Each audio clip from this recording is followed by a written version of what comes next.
רחמים שוכן במרומים ונאם אמן. שלמה רבה מן שמיה ין בסבה ושבועה ונחמה ושבזה ורפואה וגדולה ושיחה וכפרה ורבע והצלה לנו ועל כל עמו ישראל ואמרו אמן. עושה שלום במרומם וברחמם יעשה שלום עלינו ועל כל עמו ישראל ואמרו amen. Mesdames et messieurs les représentants des autorités civiles, religieuses et militaires, mesdames et messieurs, en vos grades et qualités, monsieur le rabbin des Hauts-de-France, mes chers amis, comme chaque année, nous célébrons avec émotion et recueillement la commémoration du soulèvement du ghetto de Varsovie.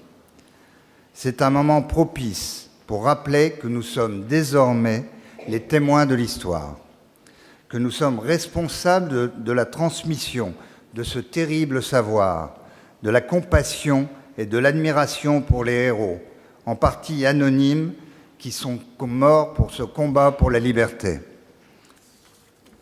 Et parce que je crois, parce que nous croyons, tout comme vous, Monsieur Marek Alter, au pouvoir du verbe, qu'il faut apprendre à parler, que c'est en parlant qu'on partage l'espoir, et que la mémoire est notre seule éternité. Et je terminerai par une phrase tirée de votre livre, de cette saga d'un combattant du siècle. Il ne faut jamais écrire ses mémoires, ou alors le plus tard possible. Cela nous vieillit. Rassurez-vous, votre cavale dans le siècle, au contraire, vous rajeunit à nos yeux. Merci.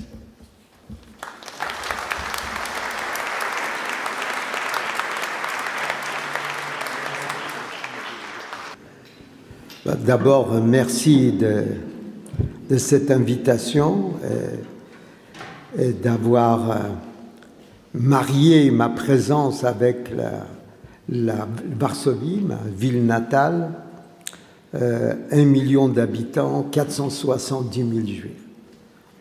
C'est difficile de s'imaginer, chaque deuxième habitant était juif et qui parlait une autre langue que le polonais, le yiddish, avec 7 quotidiens vendus à la criée, gauche, droite, sionistes, antisionistes, bundistes.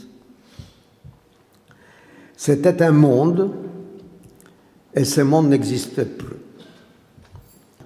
On fait partie de ces pays. Quand les Juifs étaient les sujets des rois, les Normands ou les Bretons n'étaient pas encore français. Donc on n'a pas besoin de se justifier. On est là. On est français et on est juif.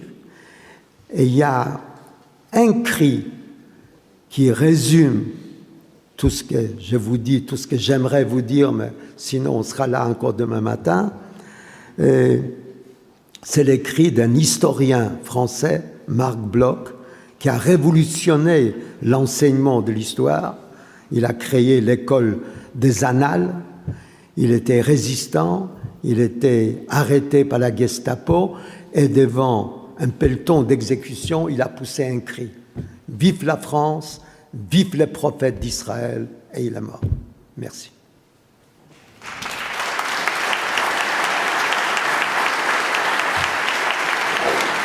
Merci, merci.